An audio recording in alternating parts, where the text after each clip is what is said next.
Hey, troublemakers, Russ Van Natta with the Memory Makers podcast here at Creative Works, coming to you today with a fun opportunity to get some valuable real-world insight from two of the top operators in our field. Jeff Gebhart and Craig Wescott join us for an interview that was just fantastic. We talk about everything from how you get your start in the industry, how you continue to pay it forward on a daily basis, how do you look to grow and scale success at a level that you never dreamed possible. And so we're really excited for you guys to get the popcorn. Make sure you've got a pencil and paper to be able to take some notes on this one. It is packed with gems, and we hope you enjoy. Roll it, Mikey Mike.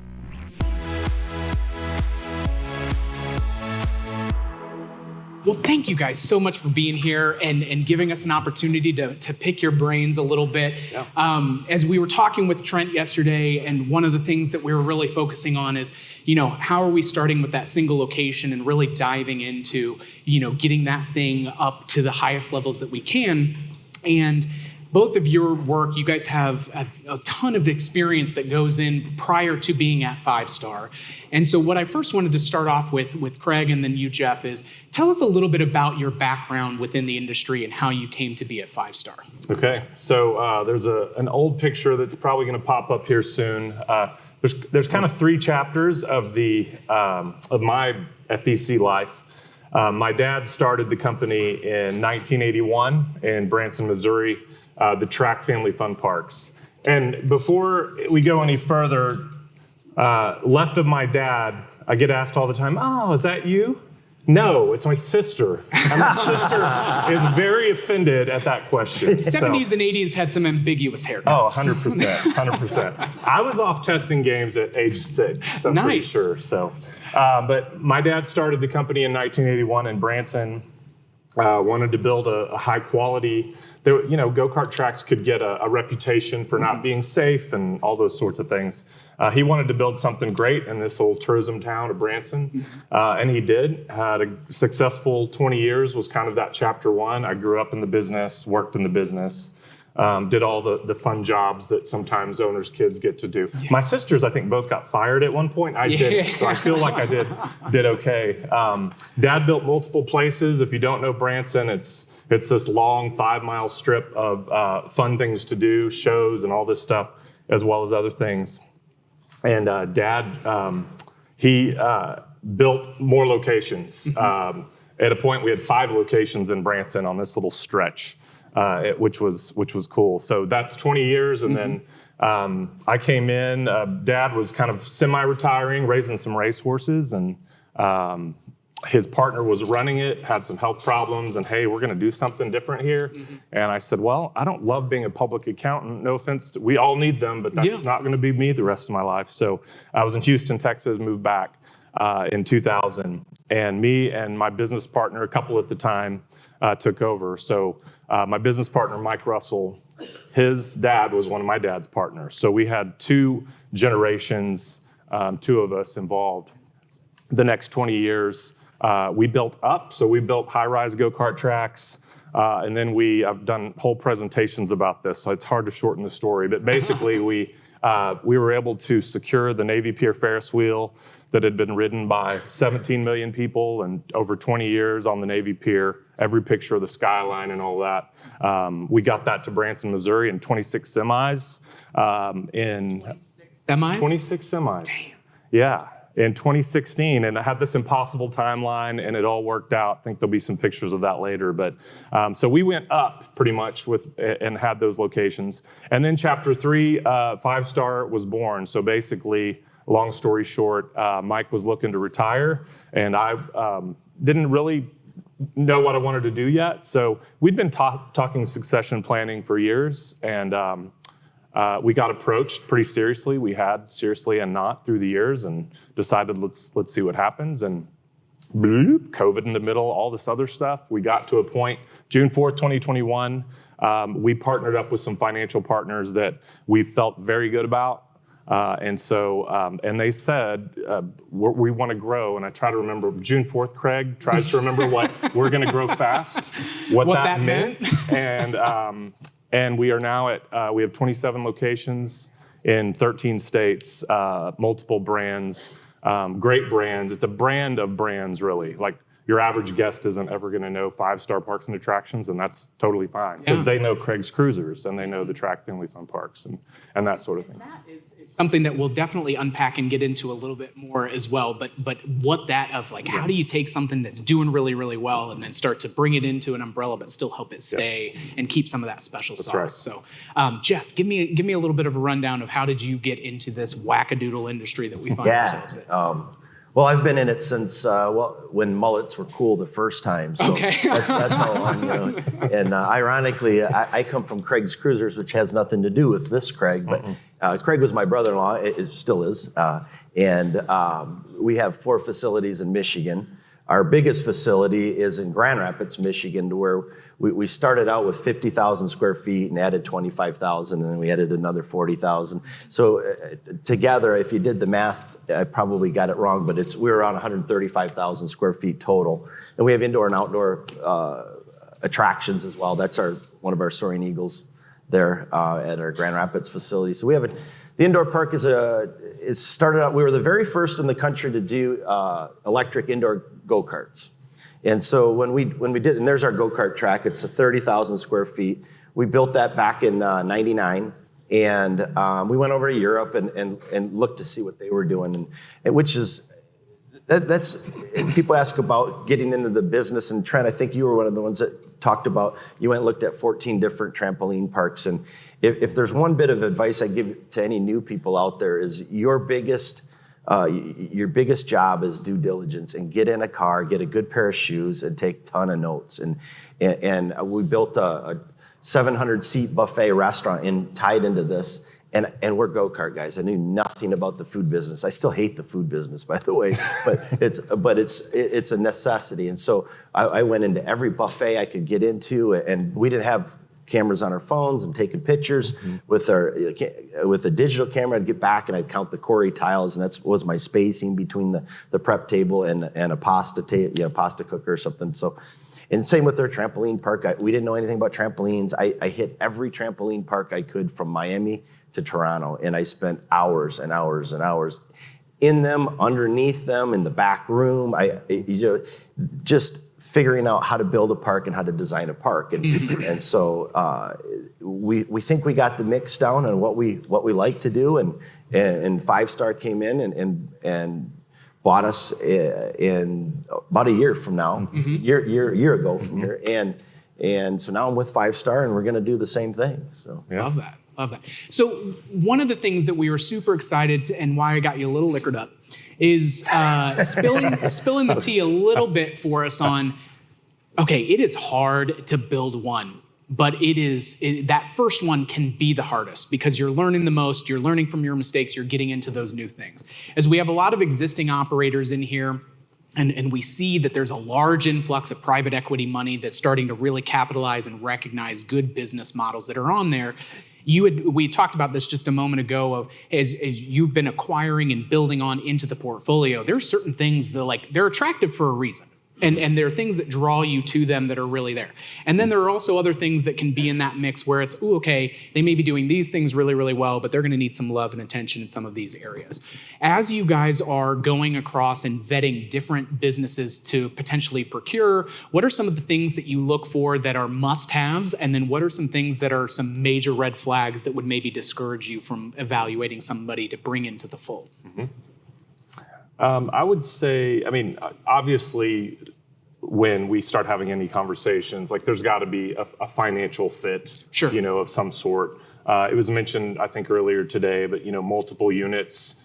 Due diligence is, if you've been through it any sort of way, it's a lot. And so more bang for the buck is not the right way to say it, but for multiple parks. The entry level requires enough that if you can get multiples out of it, it's going to have a much better return on it. Okay. And we're not going to go, so our parks are mainly Midwest, Southeast, East. Dallas, I guess, is our most west location.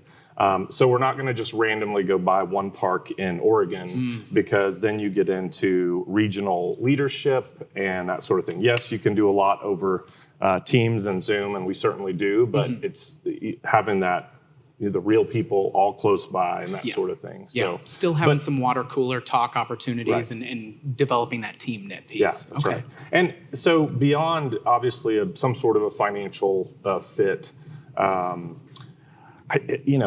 people. Mm-hmm. And I know it's so easy to say, and it's but not everybody believes that, and or practices it. When we were being vetted and due diligence process at the track, we were asking as many questions as they were. Yeah. Because we had this was a 42-year business. It started in '81.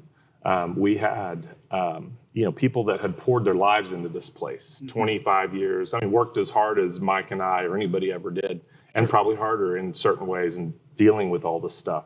And so you just want to know that something your dad's put together and that you continued, that it wasn't going to be. So we probably said, how are you going to screw this place up?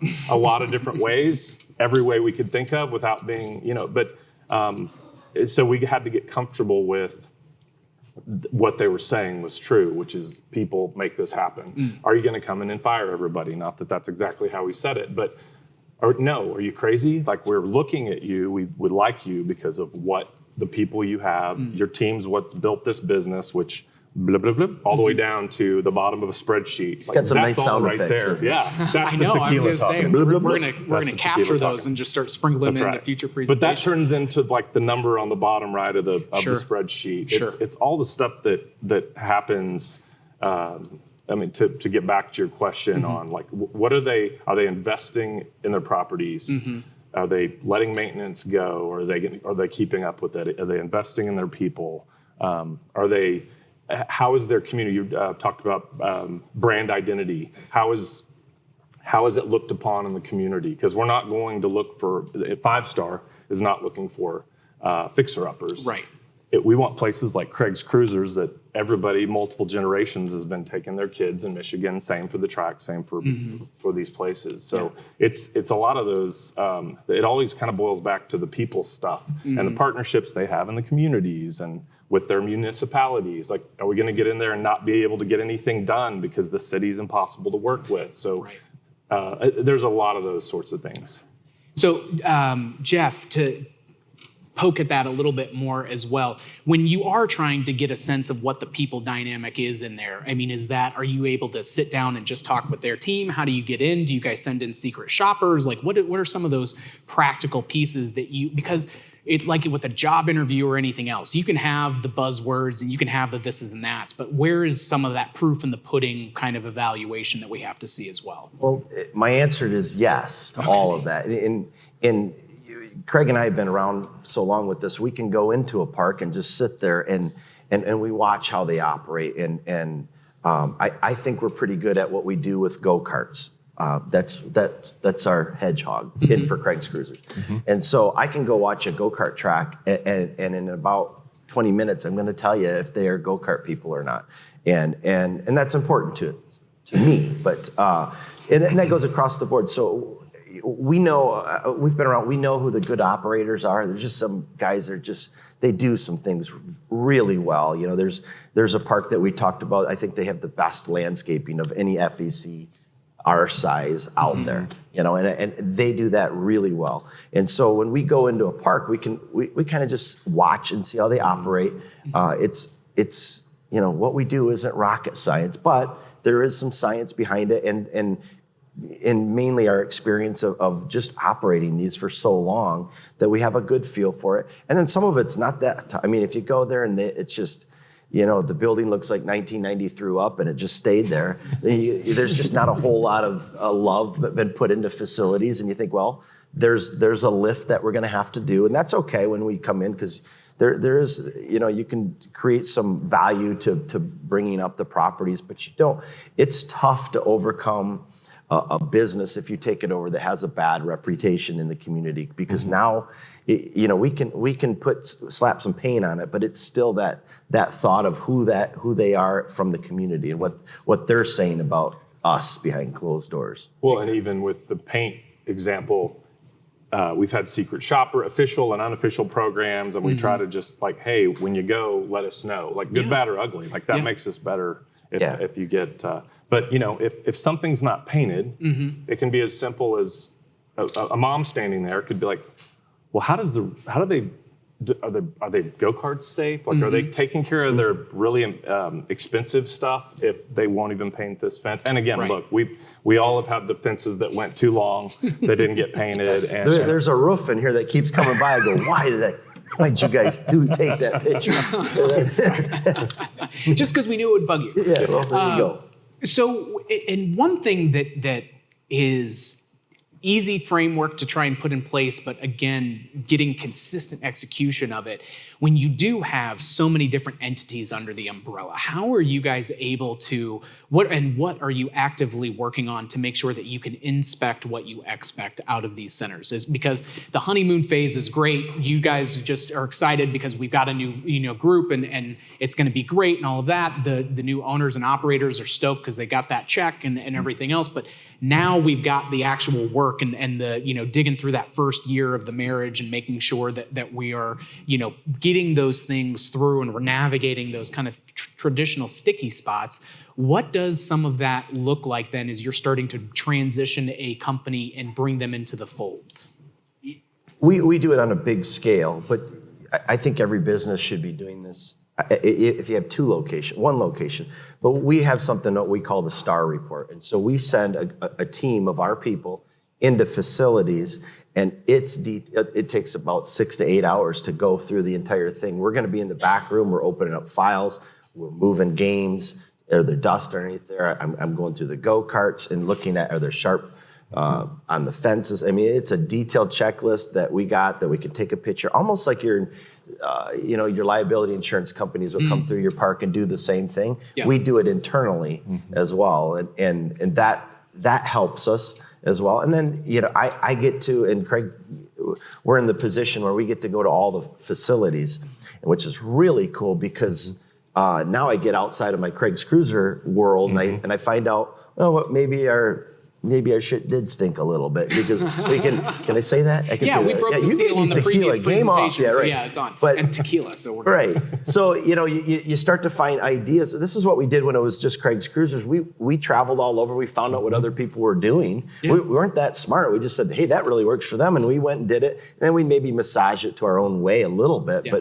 But in reality is if something's good happening in our parks, it's happening most across the board. And so we do that internally and try to, the one thing is we're at this point where we're trying to come up with the one best way. What's the one best way? Because we have training programs all over the country of different attractions. We should have the same training program, right? And so, but we're 2 years into this at 27 parks, and it's coming fast. And so that's where we're at right now is getting those systems just dialed in. So, and there is something to be said of, and you guys have both mentioned, we come from the go-karting background, and a lot of the properties that you have acquired over that time do happen to have that in there because it's, hey, we know that we're really good at this, we know how to execute on it. What are some of the things when you're looking at an attraction mix in a portfolio, are there some really just, hey, if they've got this, great. If they've got this, even better, just because we know that we can take that and start to insert our game plan onto that framework and have some success with it? Like, is it, hey, we know that we want to be looking at these certain geographic areas because they make sense for us to expand, but, do they need to have a certain type of an attraction? Do they need to have certain throughput and capacity, through their venue? What are some of those baseline metrics that you're looking at of like, ooh, okay, if they've got axe throwing, maybe tomorrow, but not today. If they've got this or that, what are some of those kind of just gut reaction type pieces that lend themselves to? You just named Jeff's role. Like that's what he does. You're talking to the right guy here. So that's exactly what he's in charge of now. You're welcome. The reality is that there's a lot of attractions that will work, and some of them I'm not comfortable with because they won't work for us.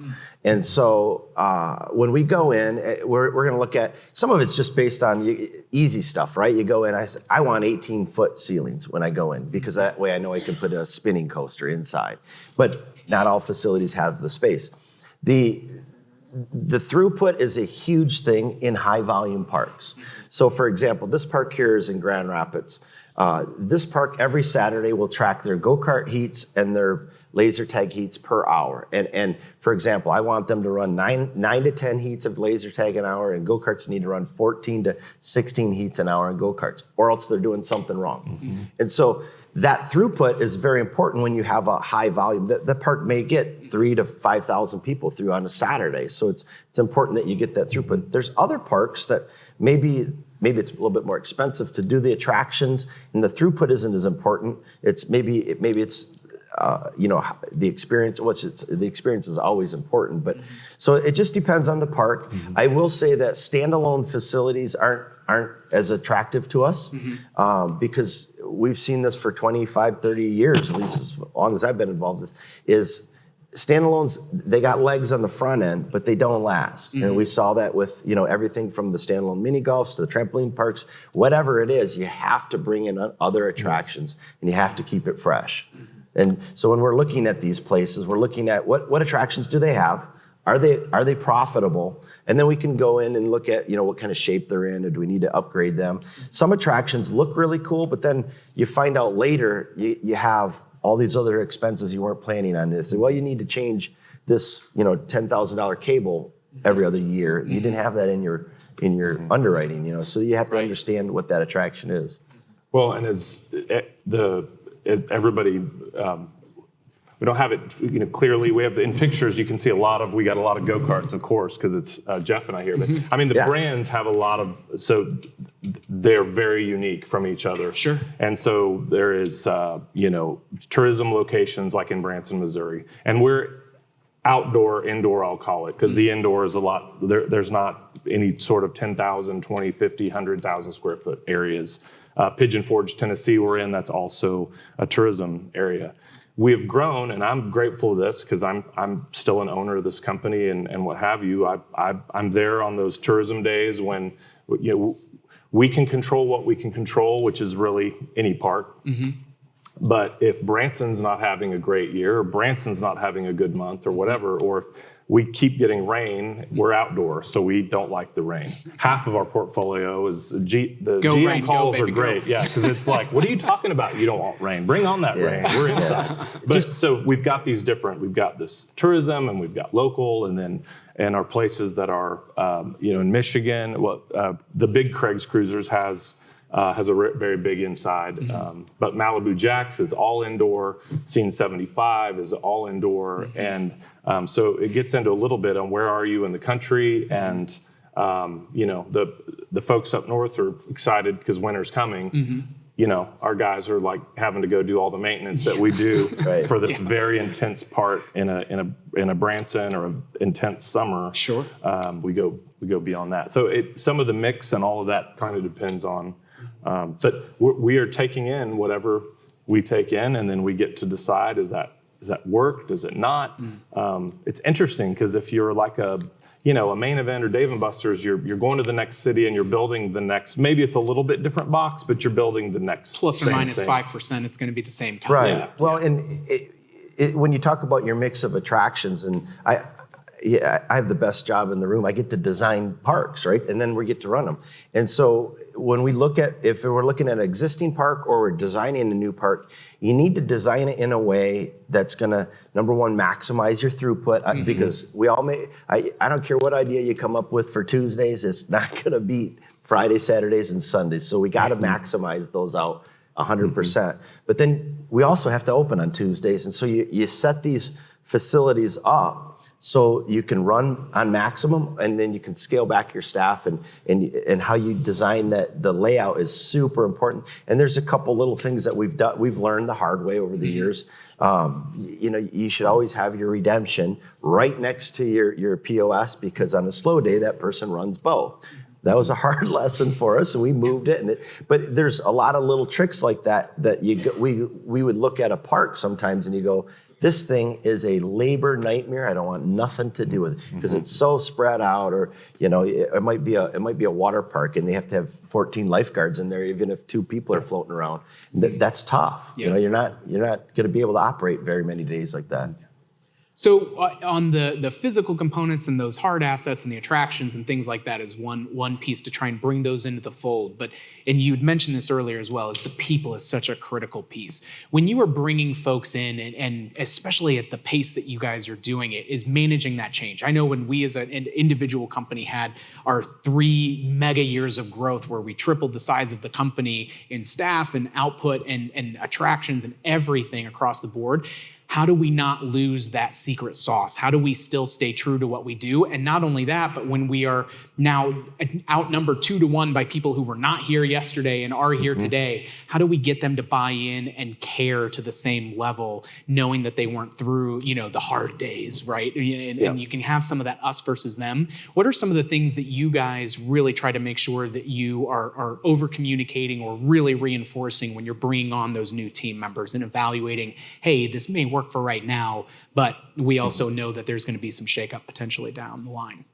I think one thing is, when we come in, and that's, I want to stay involved. Like, again, we partnered up, but I don't call the shots anymore, or in that sort of regard. So I like being here because I've been there. So like, we had to walk into our scared to death room of employees and say, here's what we're doing. And you immediately, everybody thinks the worst. Just like we thought, and we had to get comfortable with our partners. Sure. They think they're all losing their jobs. They think they have no benefits and that sort of thing. So, I've been able to go into those scared rooms of employees and say, here I am. Like, this, what you see is what you get. Right. You're here. We wouldn't have been in this relationship to be talking to this company, et cetera, if it weren't for all of you sitting here. And why in the world would we make a move and, all right, everybody out, here comes for one, there's not that next group of people to come in, as we all know, as we fight for good labor and that sort of thing. But the people made it what it is. Yes, good business decisions coupled with that. But so I think just them being reassured right off the bat. And then we also try to, we have a plan, and we've gotten better at this through time. We immediately start investing, whether it's in the people and the benefits and the properties, et cetera, because then they know, oh, these guys just didn't come in to whatever. We're not like the big bad wolf. Like we want people to keep being Craig's Cruisers and keep being Malibu Jacks, while, and to your question, trying to figure out, like, we have this best.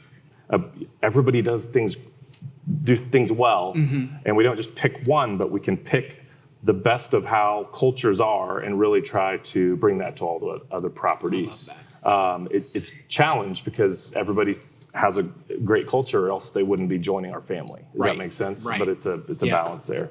So what are some of the, and I'll let you each kind of think about it for a second, but favorite mistake that you've made, of whether it was, hey, this was a thing that I just knew was going to be the next big ticket and our rise that either fell on its face, or what were some chances, some bold choices that you've made that didn't maybe pan out from a numbers impact, but still had a lasting lesson for you in there that strikes you the most? You really want us to talk about this? You're setting us up.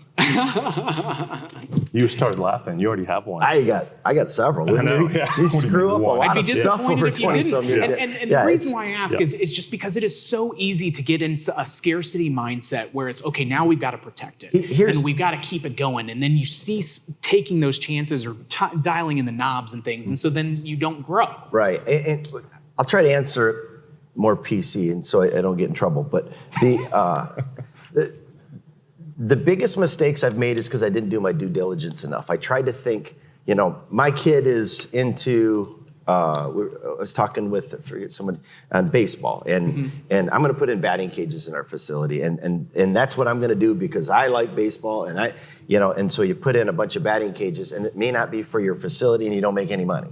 And so go out, find out who's doing it, and then find like 10 other people that are doing it. Because we've been the guinea pig on new games and a lot of new stuff, and I would rather just kind of sit and wait and then see what is successful. We get in the position we're in, we test out a lot of stuff from manufacturers as well. But really, our biggest mistakes is because we tried to think it on what we want to do. I don't want to put in games because I don't like games. Well, they make a lot of money. You better be putting in games.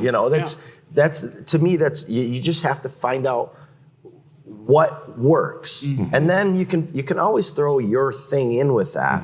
But it's a huge mistake if you go out there trying to overthink. You're not going to change the market. The market wants what they want, and sometimes they don't know what they want. But you're creating this space for them to come in and play and do. And granted, I'm an old dude, so I'm not our market, so I can't even think it anymore. If it was, it'd be all Pac-Mans and pinballs. But those don't make any money anymore. But that's kind of where we've gotten into trouble before. To piggyback on due diligence real quick, because I think this moves more to like what is a misperception. And again, this is our experience. I'm sure there's different stories out there, but ours was, due diligence gets done in the sake of buying a park, because they just want to know where we're at. And it's not like we had to, they kept reassuring us when we went through it, and we would, ask the question and finally felt comfortable. Like, they're not trying to, it's not a gotcha, like, we're changing the price now. We gotcha because it's more, they just want to know because they want to hit the ground running. They want to start making changes right off the bat. I mean, it's like they're just undressing you and you have to stand there for a while, very uncomfortably. And then, but it's not to make fun of you and all the things that should look better about you. It is to know what they're dealing with, and so they can, fit you in the tracksuit and get you running right off the bat. So, I would say one of my answers, even in the current scenario, is we have not done. Again, we don't have big buildings that have an opportunity for big food and beverage. Sure. We somehow suck at selling soda at times and not making enough money doing that. Like was kind of the old track way. Right. We had great partners that did food and beverage. Gotcha. We partnered with them for groups and events. Again, not huge event space. It's different in the tourism land. You're not living on 30 birthday parties a weekend like some of our places now. Right.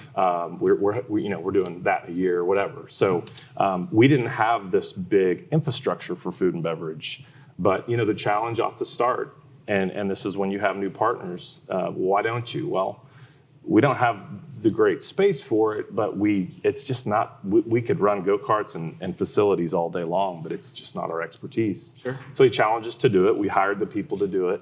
And we've done it for a couple of seasons, and we're probably going to make some changes with that and realize that with the facilities we have, since you have to go run an entire restaurant, that's not us. And so let's go bring in some of the best partners in town, whether for food and desserts and. So sometimes it's the who, not how. Like if this is a gap Always area the who, for not us, let's bring in somebody that can shorten that learning curve for us. Then. And we were willing to take the challenge and did the best we could. But, Sure.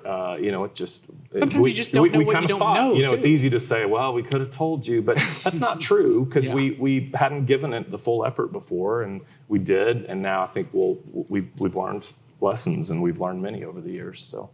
Well, I'm going to open it up to some general Q&As and everything like that, so that way we can have the rest of the folks here be able to ask some questions that are burning in their mind. And Scott's running around with the microphone, so anybody feel free to shoot that hand up. Any burning questions?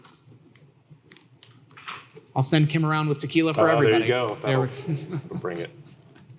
Everybody's ready. What's next? I think there's a beverage probably next. Yes. And outside the doors or something. Yeah. We'll be taking care of that. I bet that's people are moving to that. So over the past few years, you've been in a really aggressive acquisition mode. Are you continuing to build out projects? Are you going to continue to do your own projects, or are you just moving into acquisition mode at this point? So it's been, 2 years. Seems like a lot of years at times, but yes, it's in fact been 2 years. And no, it's not ceasing.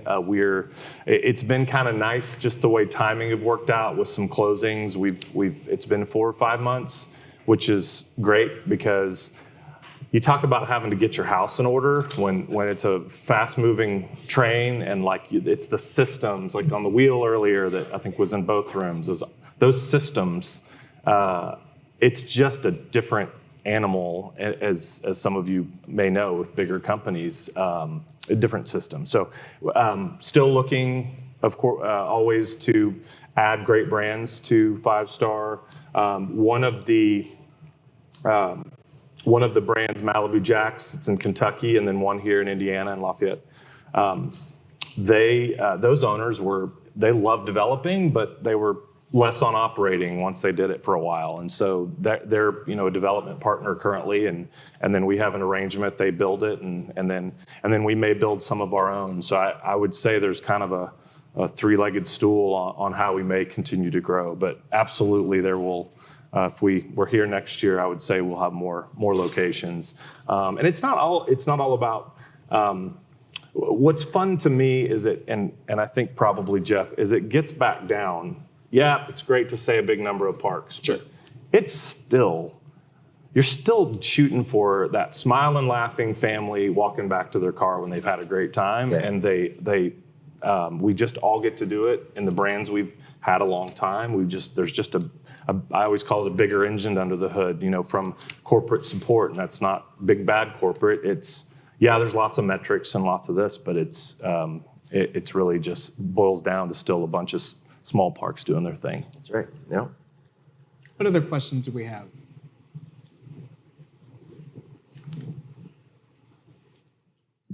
Great interview, guys. So question I have is what motivated you to take on an investment partner? And then secondly, after you did that, did you also go into it with an exit plan in mind?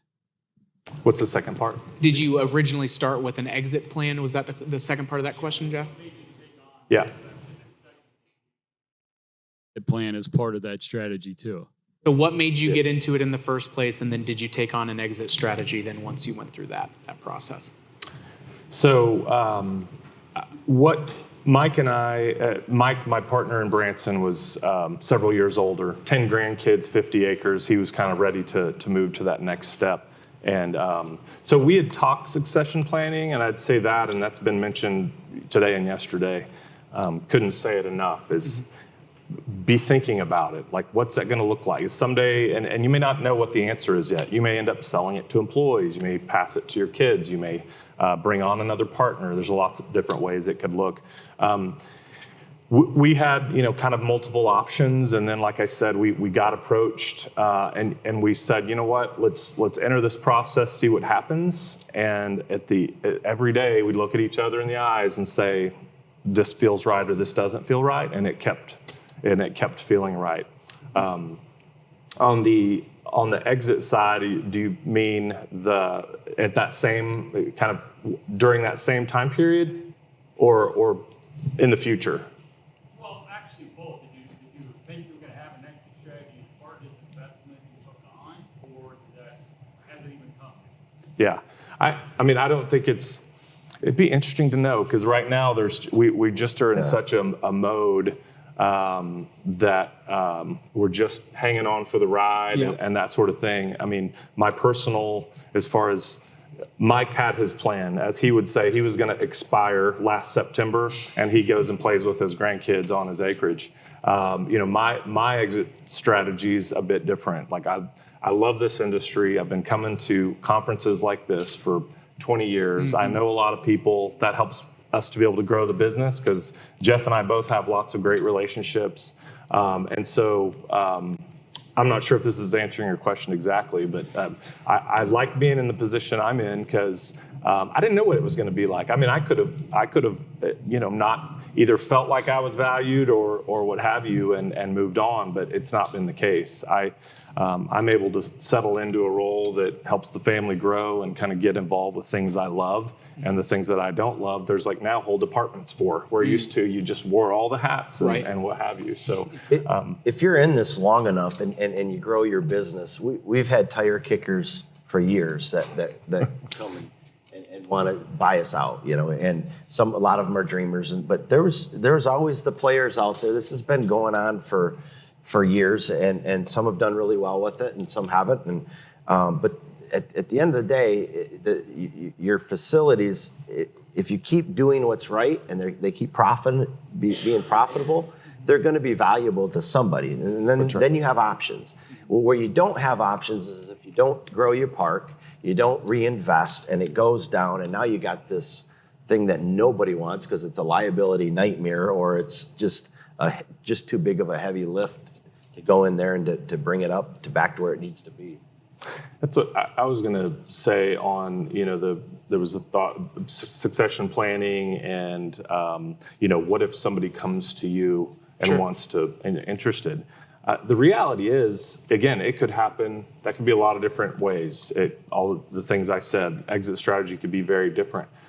The key is, and I think a lot of people in here are starting on businesses or early in that life, it's not what you do, like, now I want to sell, now what should I do? Right. It's do it from the beginning. Like that picture of my dad, like that's where this all started for me, is like he treated people right. He and reinvested in the properties, reinvested in the people. He didn't do funny business with his books. He paid employees. He paid the government. He did just run your business right. And again, there's lots of definitions Ways you that could that have can for define that. stuff, sure. But if you run it right, to Jeff's point, then it's going to be valuable to either your kids or someone or you to keep running, or, I'm now going to do, like we learned earlier, on all the different ways you can grow that business and that sort of thing. So it's not about like, now I've decided this. It's about do it from the get-go. And if you're just getting started, I mean, you literally are like my dad standing in that picture, and how you get to Without the mustache. That's right, and without my sister next to it. But it's a long run game. There's not like, now I'm going to do this, and I better now start taking care of my stuff. Do it all along, and then you're valuable to somebody. Any other final questions before we wrap? All right. Well, thank you guys. Oh, that was a phone ring. Sorry. You got one over here? Sorry, I got the bright. Yeah. I just need to have my sunglasses on. Yeah, I purposely stood by the light.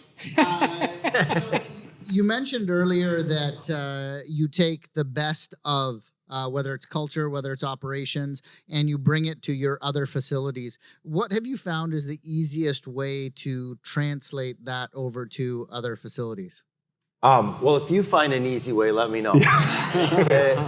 It's tough because you got to remember, we're acquiring people with great cultures and great people and great systems, and I just might find one that's a little bit better and want to take it to them. So they're pretty strong in their belief on why they're running it the way they're running it, and so some of it or all of it is about getting them on the same team as far as, hey, this is what I'm seeing. What is our goal here? Is our goal to give the most go-kart rides in an hour? If it is, then we need to change how we're doing it, because you're doing 5 heats an hour and they're doing 15. And so once they see that, then that's helpful. But it is not easy. It's consistent, frequent communication to the teams about what our overall goal is. And at the end of the day, it's improving and making sure that guest service or our guest experience is there.